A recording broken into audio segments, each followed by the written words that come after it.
Dun, what's poppin'? Welcome back to my channel. If you're back, if you are new, welcome to my channel. I'm Shayna and I discuss all things vegan here, but today I'm not, again. So if you hear loud bangs in the background, they're shoveling outside, not shoveling, plowing outside because it's snowing really heavily here today. So there's that. But today I'm sharing with you a story that I learned about just yesterday, and I'm interested in true crime. So this is a true crime video. Trigger warning, this video does include graphic descriptions of murder as well as dismemberment of a body. So if that is something that is sensitive for you, please click out. I will have something else for you to watch in the future. Joel M. Guy, age 61, and Lisa Guy, age 55, were an incredibly happy couple that had been married for 31 years. They were absolute soulmates. They were always laughing together, extremely loving and kind-hearted people. And they loved doing everything together. They loved being outdoors in nature and on the water where they lived in Knoxville, Tennessee. And they really were just an inseparable couple. Joel actually had 3 daughters from a prior marriage named Shandice, Michelle, and Angela. And together, Joel and Lisa had a son named Joel M. Guy Jr. actually. So they were a family of 4.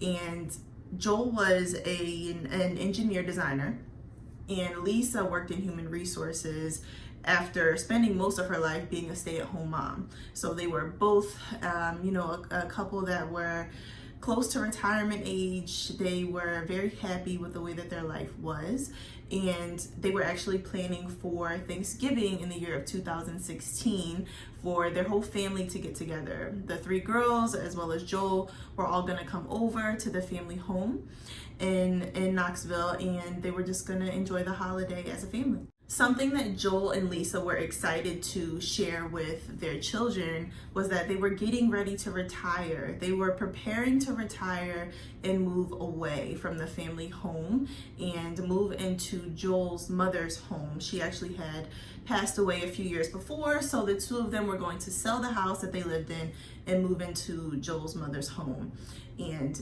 retire, and just, they were looking forward to living the rest of their glory days out, and they were excited to share the news with the family, which is exactly what they did on Thanksgiving. They had a wonderful holiday together, and then the Friday after Thanksgiving, the 3 daughters left, went back home. They also lived in Tennessee, but obviously not with the parents. And Joel Guy Jr. actually, he hung back. He wasn't ready to go home. He actually lived all the way in Baton Rouge, Louisiana, and he wanted a couple more days to spend before he went all the way back home. So he hung around until Sunday or Monday. That Monday, immediately following Thanksgiving, Lisa didn't show up for work, and that was not like her at all. She was the type of employee who was there on time. She never called out. She didn't even use a sick day. So in the event that she didn't show up for work, her supervisor immediately knew that something wouldn't have been right in that situation. So after not being able to reach her, he immediately called the police, and they showed up at the house shortly thereafter to do a welfare check on Lisa. So when the police arrived to the Guy household, they saw a relatively normal scene from the outside. There were both the parents' cars parked in the driveway, the front porch light was on, and there didn't seem to be any signs of foul play. There was nothing broken into. Everything seemed relatively normal. But upon further inspection, things started to seem a little sinister, a little weird, so they actually called a detective to the scene. The detective almost immediately noticed through the front door that there were groceries on the floor as though they had been dropped. They weren't placed there. They were scattered. There were beers, there was food, all laid out in front of the front door. He also could tell from the outside of the windows that the house was extremely hot. The temperature inside the home was extremely hot, more warm than what made sense for a regular family home. And they also could hear a dog barking in the background. In addition to this, there was an odor coming from the house. It's not described exactly what the detectives thought the odor was initially, but it was just said that there was an odor coming from inside the house. Now, they continued to knock and look around the property, but no one ever came to the door, and they were actually able to get in through the garage from some sort of button or thingy-majig outside the garage, and they ventured inside. The door from the garage into the house was unlocked. They went in there, kept announcing themselves, saying, you know, is anybody home? Hello, police, doing a welfare check. No one said anything. All they could hear was the dog barking. So they did continue to venture inside the home, at which point they were immediately met with a foul odor. A foul odor, kind of like a decaying odor, in addition to the smell of bleach and chemicals. The temperature inside the house, like I said, was extremely high. When they walked in, they were immediately just kind of confused by why the house was so hot. The stove was running, but nothing was inside the stove. There was also a pot on the, sorry, not the stove. The oven was running. There was also a pot on top of the stove that had something boiling inside of it. So presumably food or an unknown object. I don't think at that point they had looked at the pot and to see what was inside of it. So they just thought it was odd though that nobody was home and both the oven was running and the stove was on.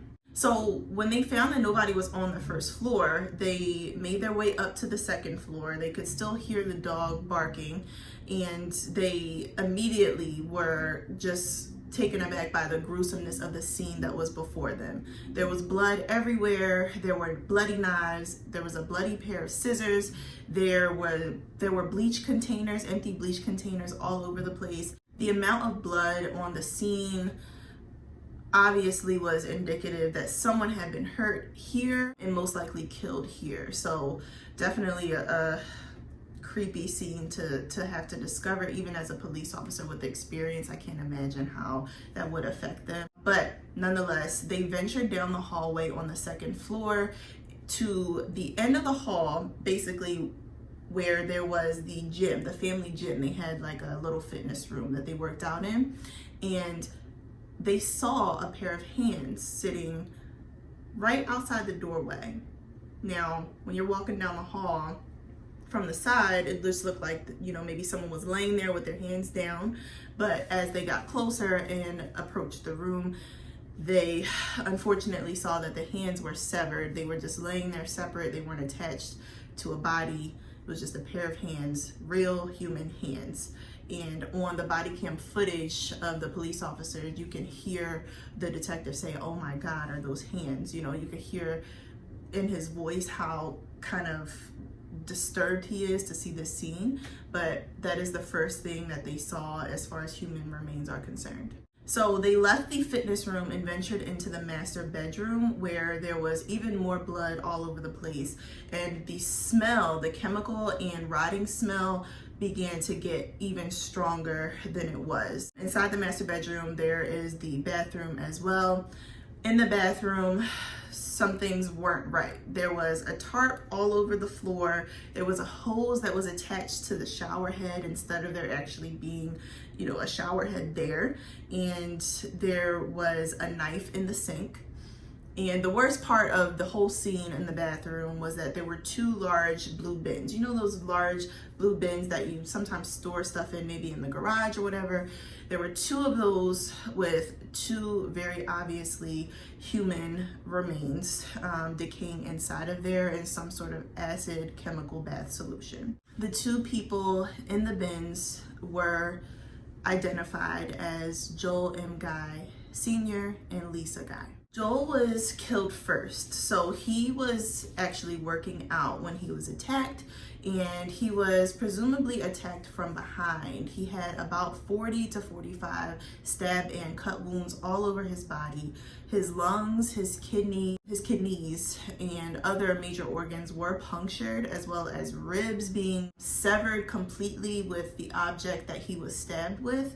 And his hands were cut up and nicked up. So it was obvious that Joel actually fought for his life until the last second, but he was brutally stabbed to death. And when he was actually being killed, Lisa was not home. So she was at Walmart getting groceries, and that explains the groceries that were laying out in front of the front door, inside the front door rather.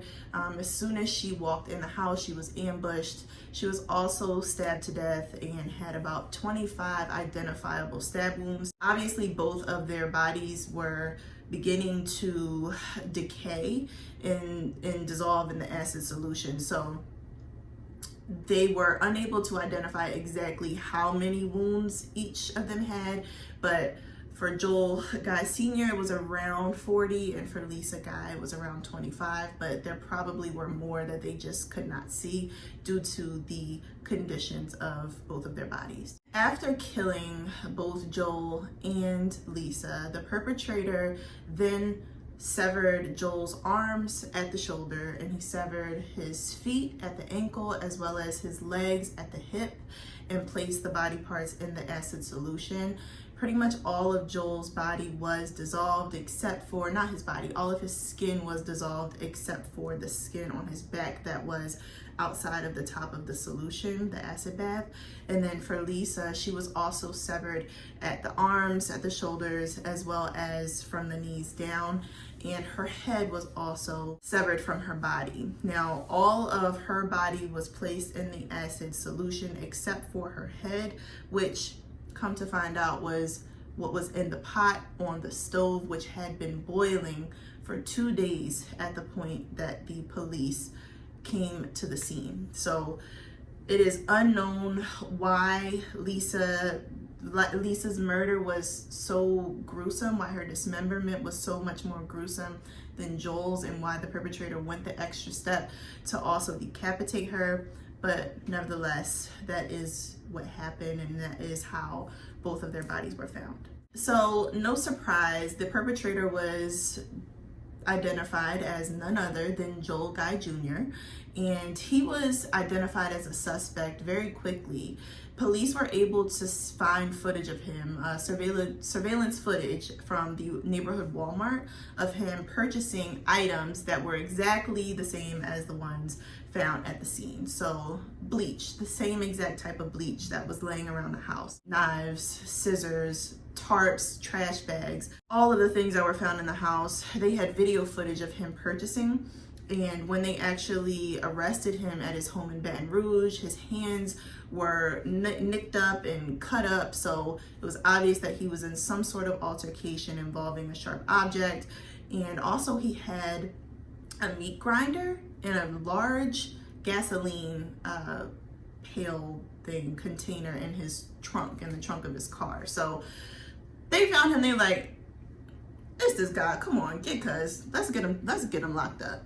It was so obvious that it was him, so they arrested him, and obviously his case went to trial. Obviously the question remained at this time, why would Joel Guy Jr. ever do something this horrific to his parents? He was always kind of an oddball, a little bit of an outsider. Even his family said that they didn't really communicate with him very often. He was very self-kept, but he was never identified or explained to be aggressive, violent, never had any behaviors that were indicative of him becoming violent in the future. So it wasn't, while he was a little bit of an oddball, he wasn't someone that was thought to be able to commit such a heinous crime. But nevertheless, he did. And when it comes down to the why, investigators were quickly able to find out why. Now, it's unknown why Joel left the scene and went back home before finishing his cleanup. So he obviously started cleaning up, right? There were bleach containers, there was stuff all over the place showing that he made some sort of an attempt to begin cleaning up. But then at some point he just said, you know what, I'm gonna go home. And he left everything as it was.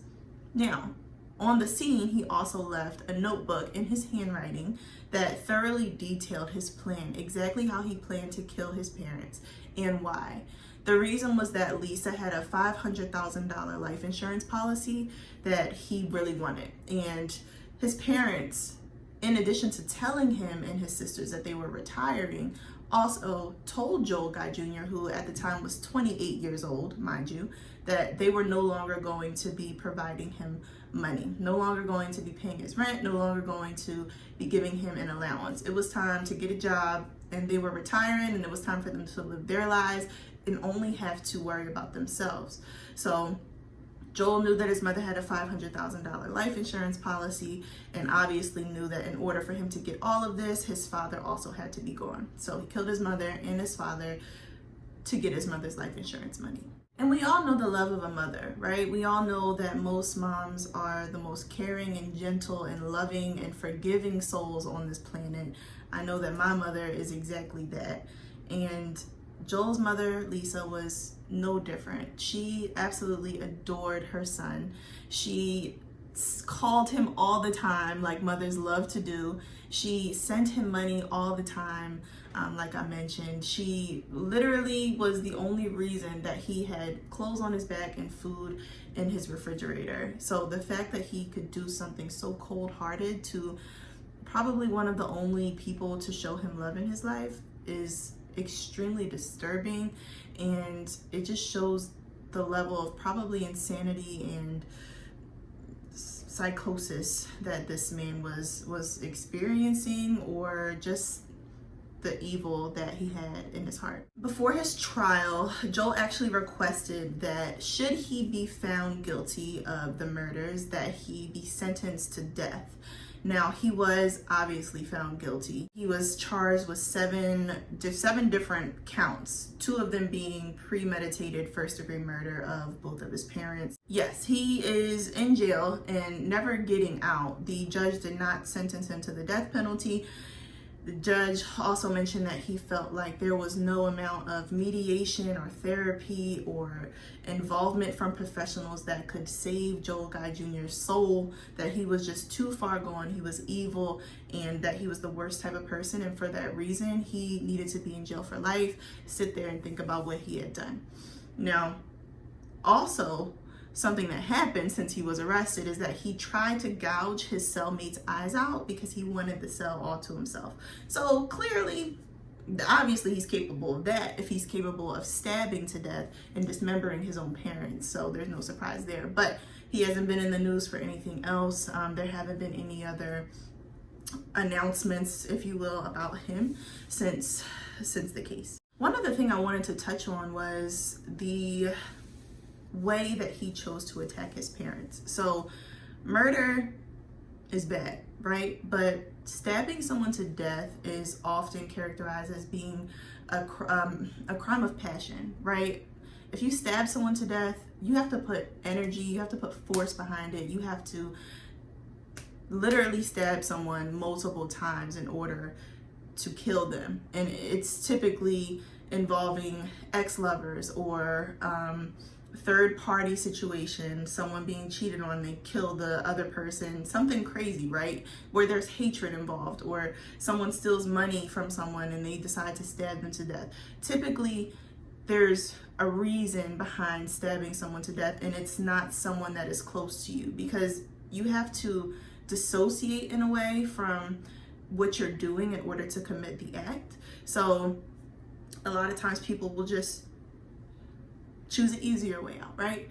Shoot somebody, hit them with their car, literally anything, but having to be within 6 inches of someone and stabbing them to death while they're like looking you in the face. That is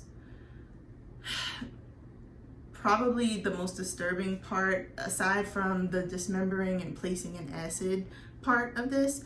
But the fact that he was able to dissociate to the point where he was able to stab his parents to death, probably one of the longest ways to go out, instead of just shooting them where there were in fact firearms and ammo laying around. So yeah, I just wanted to also touch on that. In conclusion, I love making videos and I absolutely love talking about all things vegan, but also I've kind of just decided that this is my channel and I can take it any direction that I so choose. And in doing so, this is what I like to talk about. So if you decide that you do not want to stay with me, I completely understand. The content on my channel will be changing dramatically. I've always had an interest in true crime, and I didn't realize that there was such a niche of true crime on YouTube. I've literally found a plethora of channels that make videos exactly like this one. And I am the type of person who likes to learn about real events, who likes to hear about real events, even if they are not the positive ones. it's important to know what goes on in the world around you. If you do decide to stay with me, I would love to have you. If you decide that this is not something that you are interested in, I completely understand. But thank you so much for watching. I appreciate you if you made it this far. You are loyal, you really are, and I look forward to seeing you in the next video. Peace.